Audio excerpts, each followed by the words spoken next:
I was fired because of my father's funeral. I was Employee of the Month 3 times. I was also fired for job abandonment. The same company, the same boss, the same Rosa. This one says, "This is what dedication looks like."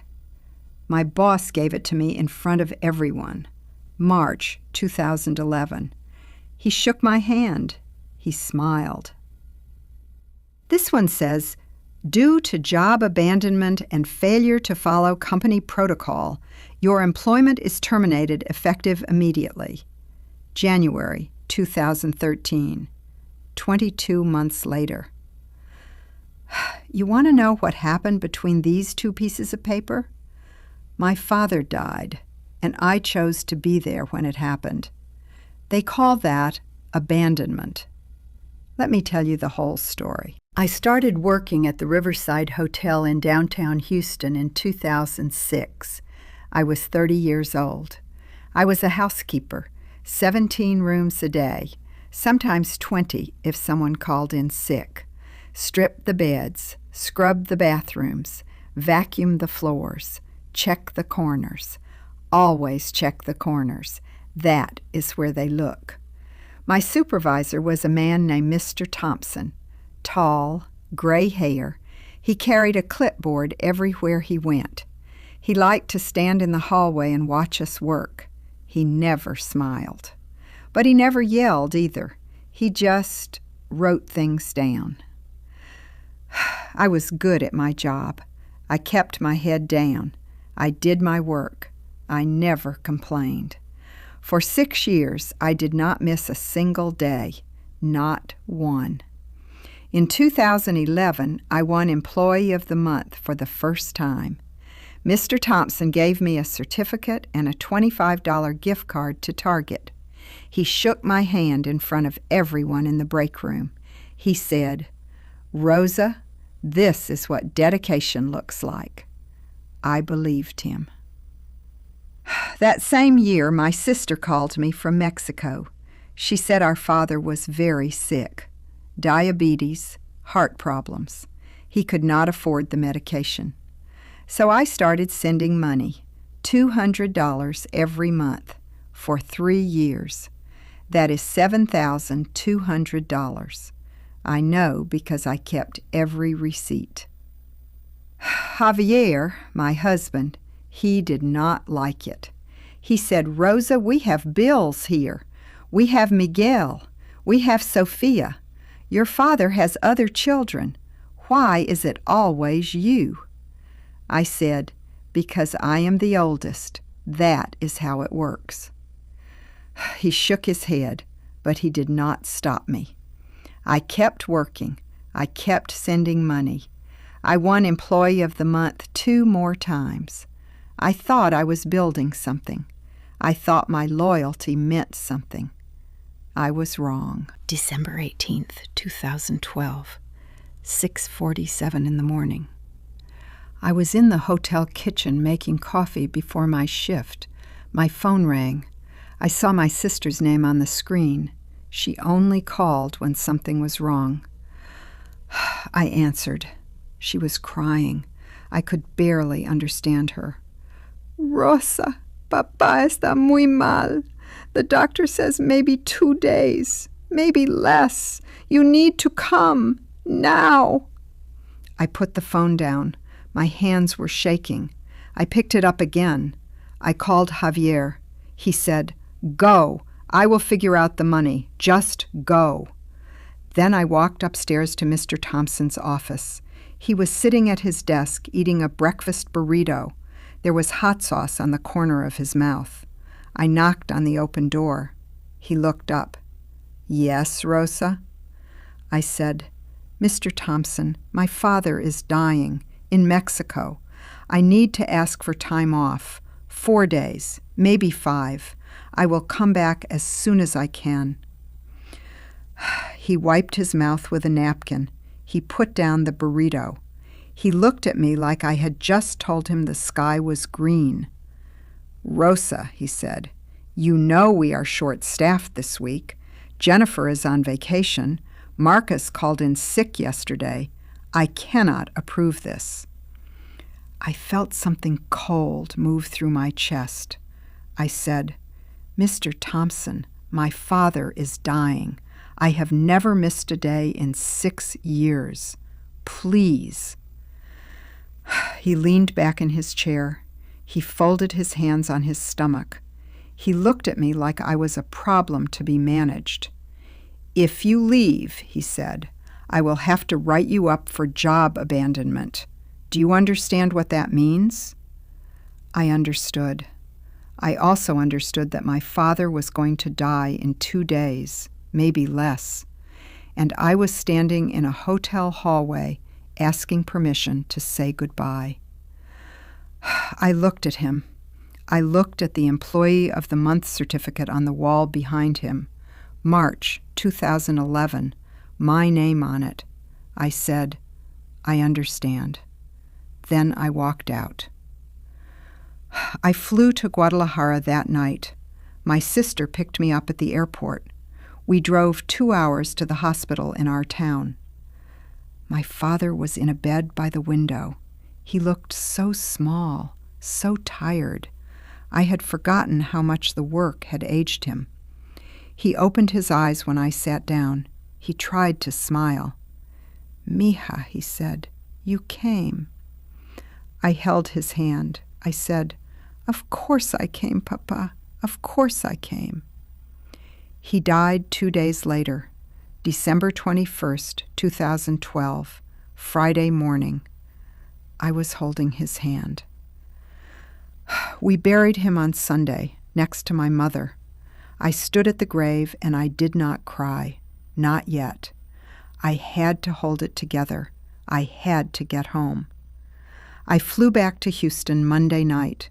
I went straight to work Tuesday morning at 6 a.m., like always. Mr. Thompson was waiting for me. He was standing in the hallway outside the housekeeping office. He had an envelope in his hand. He was not smiling. He walked toward me. He handed me the envelope. "Rosa," he said, "I am sorry for your loss, but we need people we can count on. You abandoned your post. You are terminated." I took the envelope. I did not open it. I just looked at him. 7 years, I said. I worked here for 7 years. He nodded. "I know, and I appreciate your service, but rules are rules." Then he walked away. I opened the envelope on the bus ride home. The ink was still wet. "Due to job abandonment and failure to follow company protocol, your employment is terminated, effective immediately." I folded it in half, then in half again. I put it in my purse next to the receipt from the funeral home. $1,847 for a casket and a grave. I had paid it with my credit card because I had nothing left in my account. It was January. I had no job, no father, and 12 days until rent was due. Maybe you have been there. That place where you do everything right and it does not matter. Where you give everything and they take it, and then they take more. Where you realize that loyalty is not a two-way street. I stayed in that place for 3 days. I did not leave the apartment. I did not answer the phone. I made food for Javier and the kids, but I did not eat. I just sat on the couch and stared at the wall. I kept hearing his voice. Rules are rules. Rules? What rules? I told him I was leaving. I told him why. I told him when I would be back. And I came back exactly when I said. That is not abandonment. That is a family emergency. But he did not see a family emergency. He saw a problem. He saw paperwork. He saw one less body to schedule around. 7 years of perfect attendance. 3 Employee of the Month awards. and that is all I was to him. A body, a number, a room count. On the fourth day, Sophia came and sat next to me on the couch. She was 14 years old. She put her head on my shoulder. "Mama," she said, "are you okay?" I said, "Yes, mija." She said, "You are lying." I looked at her, my daughter, 14 years old, watching me disappear into myself. And I thought, what am I teaching her right now?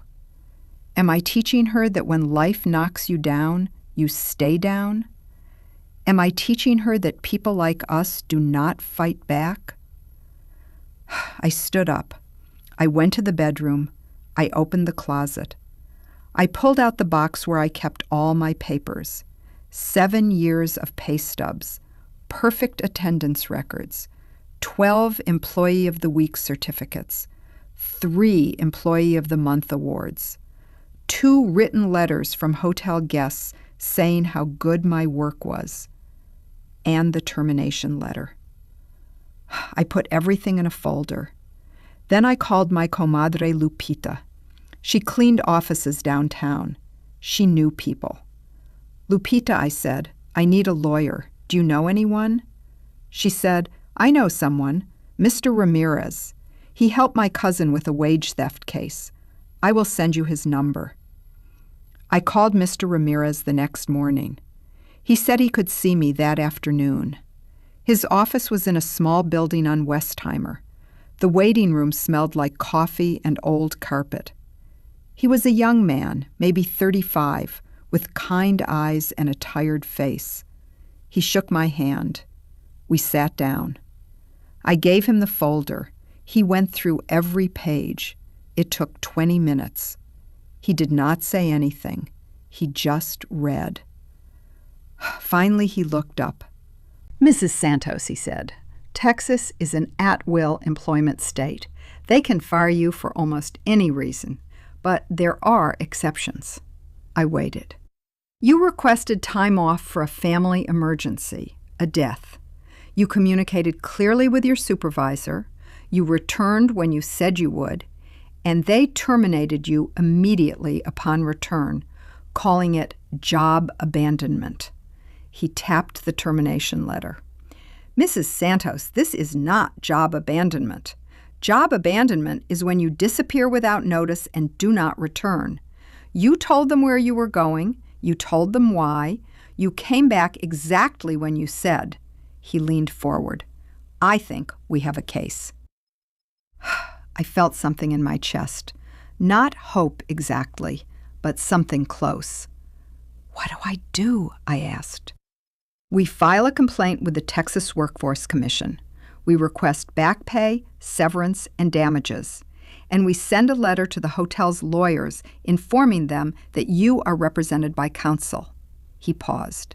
"It will take time, maybe 6 months, maybe a year, but I think we can win." I said, "How much does this cost?" He said, "I work on contingency. I only get paid if you get paid. 30%. I looked at him. I thought about the rent. I thought about Sophia watching me. I thought about Mr. Thompson saying, "Rules are rules."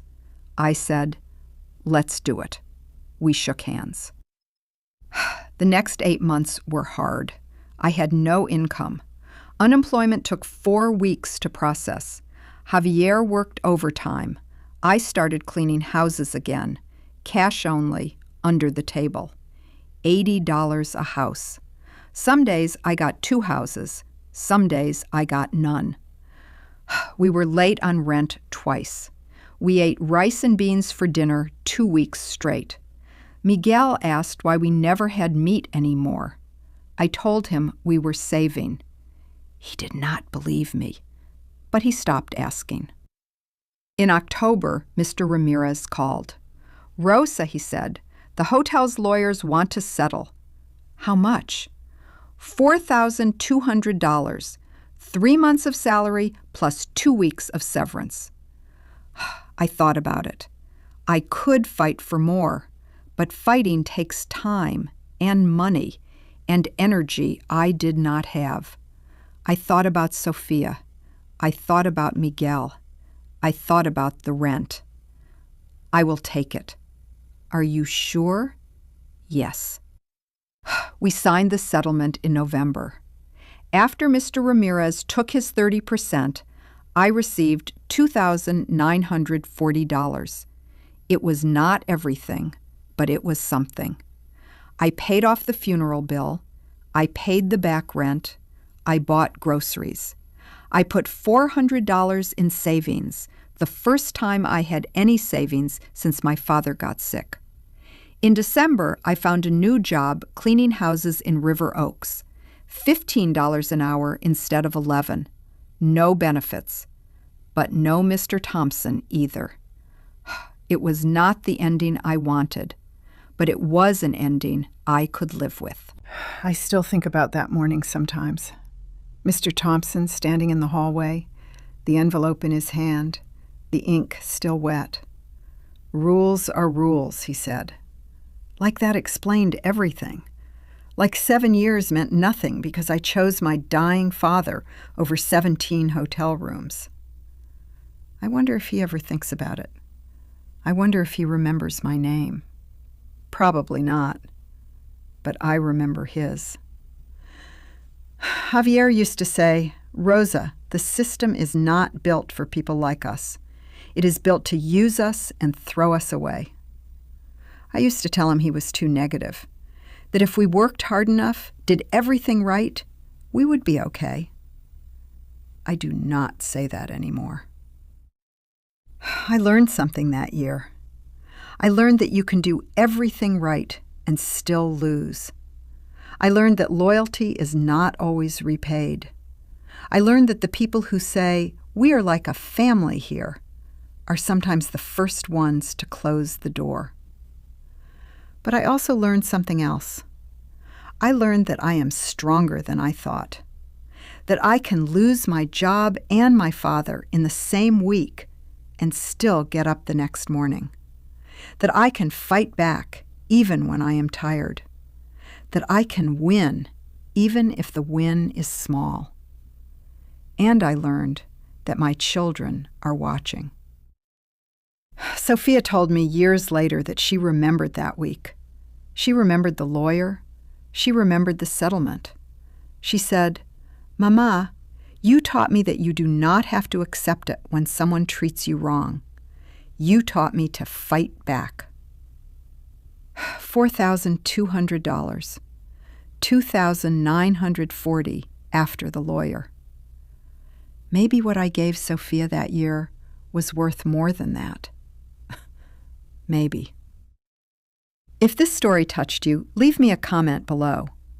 Have you ever been punished for doing the right thing? Have you ever had to choose between your family and your job? I want to hear your story. And if you want more stories like this one, subscribe. Click the bell. I will be here. I am always here. This is Tia Rosa from Houston, Texas, sending you love.